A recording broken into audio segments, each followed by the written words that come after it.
McLaren stepped into the 2025 Formula One season with a clear mission: stay ahead of the curve. Despite clinching their first Constructors Championship in over 2 decades, the fight had gone down to the wire, with Lando Norris sealing the title only in a nail-biting finale. Meanwhile, Red Bull may have stumbled with Sergio Perez's inconsistency, but Max Verstappen still walked away with his 4th consecutive Drivers' Championship, proving that dominance is never out of reach for the Milton Keynes squad. But with whispers of a secret weapon in McLaren's arsenal, is Red Bull facing a threat they never saw coming? With the sweeping 2026 regulation changes on the horizon, most teams played it safe, avoiding drastic overhauls that could turn into wasted development. But McLaren, they had no interest in being cautious. The moment the MCL39 rolled out onto Silverstone's asphalt for its first shakedown, it was evident that Andrea Stella's team had refused to play by the unwritten rule of wait until 2026. They were pushing the envelope now. After 3 days of pre-season testing in Bahrain, murmurs turned into certainty. McLaren had something special. Rivals took notice. Engineers craned their necks in the pit lane, and at the heart of this intrigue, a groundbreaking design choice that, according to respected technical analyst Craig Scarborough, is the only genuine innovation on the 2025 grid. Unlike the usual trickery teams tend to reverse engineer in record time, this one appears to be untouchable. Formula One has reached a point where technical brilliance is the norm, yet genuine originality is a rare commodity. As teams chase performance within the same regulatory framework, they inevitably land on similar solutions. Technical analyst Craig Scarborough pointed out how the 2025 grid has largely followed familiar design paths. When you look at the nose, the front suspension, the side pod profiles, the floor, even the diffuser, it's all been done before, Scarborough noted. Teams are essentially borrowing from each other's playbook, but while the majority have taken the safe route, McLaren has thrown a curveball. Their latest innovation targets a critical aerodynamic area, one so advanced that rival teams will struggle to copy it even if they wanted to. McLaren's game-changing innovation isn't some flashy new wing or a radical bodywork tweak. It's hidden in plain sight, buried deep within the car's front-end aerodynamics. More specifically, it's all about the placement of the steering rack and track rod arms. These components might seem trivial to the untrained eye, but in Formula One, where airflow is king, they're critical in directing air towards the car's floor, the real battleground for generating downforce. If you recall, McLaren actually adjusted the position of their steering rack last year, Scarborough pointed out. These elements might look insignificant, but they're a key part of the car's aerodynamics. They create downwash and influence the airflow feeding the underfloor. In 2024, McLaren made a clever move by shifting the track rod arms from their traditional spot ahead of the lower suspension to a lower, more aerodynamic position behind it. This subtle tweak allowed for a cleaner airflow path, improving efficiency and maximizing the ground effect that modern F1 regulations are built around. Rivals took notice. Mercedes, always keen to pounce on a performance gain, have mirrored McLaren's 2024 solution in their latest car. But McLaren, they've once again outmaneuvered the pack. They've now moved the steering rack even further forward, Scarborough revealed. Instead of sitting behind the lower wishbone, it's now positioned between the 2 legs of the lower wishbone. It's a small yet significant step,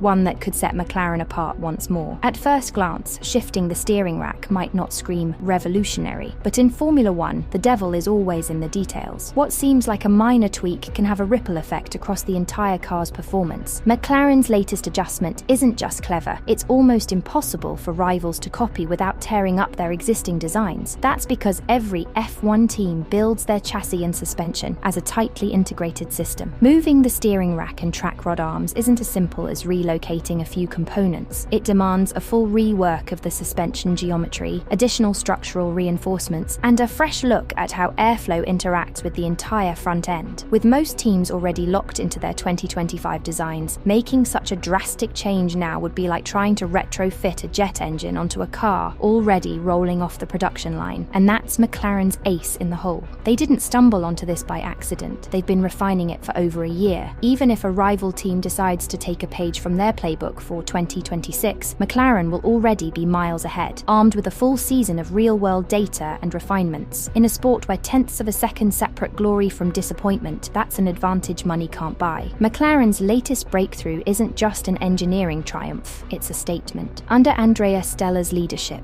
the team has gone from playing catch-up to setting the pace. While their 2024 campaign was all about chipping away at Red Bull's dominance, their ability to introduce an innovation that rivals can't can't easily copy gives them a serious upper hand as 2025 kicks off. For the past few years, Red Bull Racing has been Formula One's untouchable force, with Max Verstappen steamrolling to consecutive world titles. But after pre-season testing in Bahrain, whispers of concern have begun circulating in the paddock, suggesting that 2025 might not be another walk in the park for the reigning champions. While Red Bull isn't hitting the panic button just yet, an insider has hinted that McLaren's performance could be a bigger threat than expected. Red Bull's RB21 was widely anticipated to continue the team's dominant form into 2025, with Adrian Newey and his team refining an already near-perfect formula, but testing results can be deceiving. While Red Bull's lap times remained competitive, the real intrigue came from McLaren, who not only impressed with outright pace, but also showed remarkable consistency over long runs. The general expectation had been that McLaren would close the gap somewhat, but early indications suggest they may have done more than just that. They might have leapfrogged ahead. The key area of concern for Red Bull insiders is McLaren's improved aerodynamic efficiency and mechanical grip. Their innovative front-end design, featuring an advanced steering rack placement, has given them a crucial edge in airflow management, something that could translate into a significant advantage over a race distance. Red Bull, meanwhile, is still assessing whether they have truly maximized their own package or if they might have left performance on the table in the pursuit of stability. For now, the big unknown is fuel loads and engine modes, factors that can easily mask true performance in testing. Red Bull may well have been sandbagging as they've done in the past, but murmurs from within the team suggest they aren't completely confident that the RB21 will dominate in the way its predecessors did. Max Verstappen, of course, remains a factor all on his own, capable of extracting performance in ways few drivers can, but McLaren's newfound strength, combined with Lando Norris's steady rise, has set the stage for a much closer fight than many anticipated. Now, with the season opener looming, the question isn't just whether McLaren can challenge at the front, it's whether they've pulled off a game changer. If this aerodynamic masterstroke delivers the kind of advantage they're hoping for, the rest of the grid may find themselves in a season-long pursuit, scrambling to close the gap.